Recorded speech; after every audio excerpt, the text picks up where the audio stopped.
కాంగ్రెస్ పార్టీలో ఆ ఇద్దరు నేతల వ్యవహార శైలి హాట్ టాపిక్ గా మారింది. జిల్లా హెడ్ క్వార్టర్స్ లో అడుగుపెట్టనివ్వని ఆ నేతకు సదరు నేత శాల్వ కప్పి సత్కరించడం సంచలనంగా మారింది. పైకి ఆ ఇద్దరు నేతలు స్నేహపూర్వకంగా కనిపించినా లోలోపల మాత్రం నిండా విషం నింపుకున్నారు. ఒకే పదవిపై ఆశ పెట్టుకున్న వారిలో ఒకరికి పదవి దక్కడంతో ఇంకో నేత రగిలిపోతున్నాడు. మొదటి నుంచి వైరంతో ఉన్న ఆ ఇద్దరు నేతలు ఎందుకు కలవాల్సి వచ్చింది? ఇంతకీ ఎవరా ఇద్దరు నేతలు? Let's watch the story.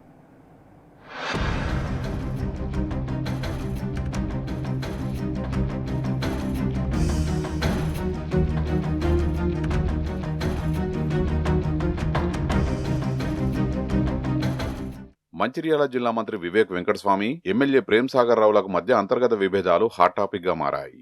ఇద్దరు నేతల మధ్య పచ్చగడ్డి వేస్తే భగ్గుమనే పరిస్థితి ఉంది. ఉమ్మడి ఆదిలాబాద్ జిల్లా నుండి ఇద్దరు మంత్రి పదవి ఆశించారు. జిల్లాలో కాంగ్రెస్ పార్టీకి అండగా నిలిచిన తనకు కేబినెట్ లో చోటు కల్పించాలని ప్రేమ్ సాగర్ రావు అధిష్టానాన్ని డిమాండ్ చేశారు. అయితే ఎన్నికల ముందు కాంగ్రెస్ పార్టీలో చేరే ముందు తనకు హైకమాండ్ ఇచ్చిన హామీని నిలబెట్టుకోవాలని వివేక్ వెంకటస్వామి పట్టుబట్టడంతో ఏఐసీసీ అధ్యక్షుడు మల్లికార్జున ఖర్గే ఆదేశాల మేరకు వివేక్ వెంకటస్వామికి కేబినెట్ లో చోటు దక్కింది. దీంతో తన మంత్రి పదవిని వివేక్ లాగేసుకున్నాడని ప్రేమ్ సాగర్ రావు వైరం పెంచుకున్నాడు. మంత్రి అయినా తర్వాత వివేక్ ను మంచిర్యాల జిల్లాలో అడుగు పెట్టకుండా అడ్డుకుంటున్నాడు. డిప్యూటీ సీఎం బట్టి విక్రమార్క, మంత్రి శ్రీధర్ బాబు మద్దతుతో వివేక్ జిల్లాలో రాజకీయంగా చెక్ పెడుతున్నారన్న ప్రచారం జరుగుతోంది.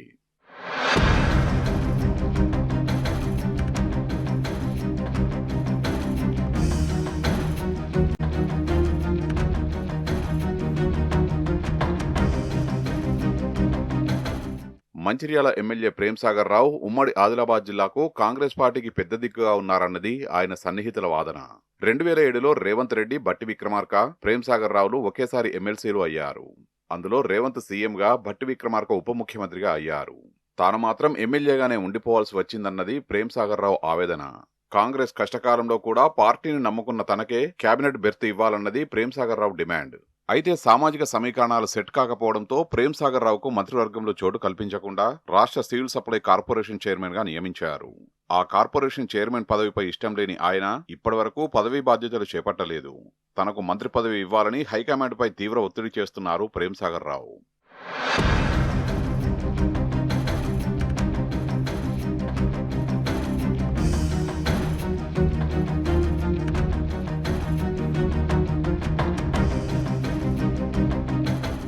తాజాగా మంత్రి వివేక్ వెంకటస్వామిని ఎమ్మెల్యే ప్రేమ్ సాగర్ స్వయంగా శాలువా కప్పి మంచిర్యాలకు ఆహ్వానించడం జిల్లా రాజకీయాల్లో హాట్ టాపిక్ గా మారింది. మంచిర్యాల జిల్లా డీసీసీ కార్యవర్గ సమావేశానికి పీసీసీ అధ్యక్షుడు మహేష్ కుమార్ గౌడ్, మంత్రులు జూపల్లి కృష్ణారావు, వివేక్ వెంకటస్వామి హాజరయ్యారు. అందరూ నేతలలాగే మంత్రి వివేక్ వెంకటస్వామిని ఆహ్వానించినట్లు చెప్పుకుంటున్నారు. పైకి స్నేహపూర్వకంగా ఉంటూనే కడుపులో ఉన్న విషయాన్ని సభలోనే బయటపెట్టేశాడు ప్రేమ్ సాగర్. పీసీసీ అధ్యక్షుడు మహేష్ కుమార్ గౌడ్ సమక్షంలోనే తన మనసులో ఉన్న ఆవేదనను వెళ్లగక్కాడు. కాంగ్రెస్ పార్టీ నేతల్ని కాదని ఫిరాయింపు నేతల్ని అందలం ఎక్కిస్తే కాంగ్రెస్ పార్టీ మనుగడకే ప్రమాదమంటూ ఆయన చేసిన వ్యాఖ్యలు పార్టీలో కలకలం రేపాయి. ప్రభుత్వంలో కానీ అధ్యక్షుడు కానీ కోరేది ఒకటే, ఇన్ఛార్జ్ మంత్రి కానీ కోరేది ఒకటే. అధ్యక్షుల వారిని, ఇన్ఛార్జ్ మంత్రి కోరి సముదాయ స్థానం ఎవరైతే పార్టీ కోసం కష్టపడి పనిచేసారో, ఇవాళ వచ్చే కొత్తగా వచ్చిన వాళ్ళు, ఎలక్షన్ ముందు వచ్చిన వాళ్ళు, ఎలక్షన్ తర్వాత వచ్చిన వాళ్ళు వచ్చి వేదికల మీద కూర్చొని వీళ్ళ మీద పెత్తనం చేస్తే కాంగ్రెస్ పార్టీ బతకదు. మీరు గుర్తుపెట్టుకోండి. ఇప్పుడు వచ్చిన వాళ్ళు ఎవరైనా కూడా వాళ్ళు పార్టీ మీద ప్రేమతోడో లేకపోతే పార్టీకి పనిచేద్దాం రాలే. వాళ్ళు వచ్చింది స్వచ్ఛంగా అధికారం ఉంది కాబట్టి వచ్చింది, అధికారం ఉంది కాబట్టి వచ్చినట్టు. అధికారం లేకపోతే రేపు అధికారం మార్పిడి జరుగుతుంది అనుకుంటే ఎవరు ఉంటారు? మళ్ళీ మీ ఇంట్లో కాంగ్రెస్ పార్టీ కార్యకర్తలు ఎవరైతే 20-15 సంవత్సరాల నుంచి పనిచేస్తారో వాళ్ళే ఉంటారు, వాళ్ళే పనిచేస్తారు. వాళ్ళని దృష్టి పెట్టుకొని ఇంకొకటే చెప్తున్నా, పార్టీకి పనిచేసిన వాళ్ళని గౌరవించండి, వాళ్ళను గుర్తించండి, వాళ్ళకు సేవ, వాళ్ళకు సరైన అవకాశాలు ఇవ్వండి. నామినేటెడ్ పదవులు కానీ లేకపోతే పార్టీ పదవులు కానీ అవకాశం ఇవ్వండి. పీసీసీ ఆదేశాల మేరకు మంత్రి వివేక్ వెంకటస్వామిని ప్రేమ్ సాగర్ రావు డీసీసీ కార్యవర్గ సమావేశానికి ఆహ్వానించినట్లు ముఖం మీదే చెప్పడంతో జిల్లా కాంగ్రెస్ పార్టీలో ఉన్న అంతర్గత విభేదాలు ఒక్కసారిగా బయటపడ్డాయి. మొత్తానికి మంత్రి పదవిపై గంపెడాసరి పెట్టుకుని అధిష్టానంపై ఒత్తిడి చేస్తున్న ప్రేమ్ సాగర్ రావుకు పార్టీ పెద్దలు ఏ రకంగా న్యాయం చేస్తారో, మంత్రి వివేక్ వెంకటస్వామితో ఉన్న విభేదాలను ఎలా సెట్ చేస్తారో చూడాలి.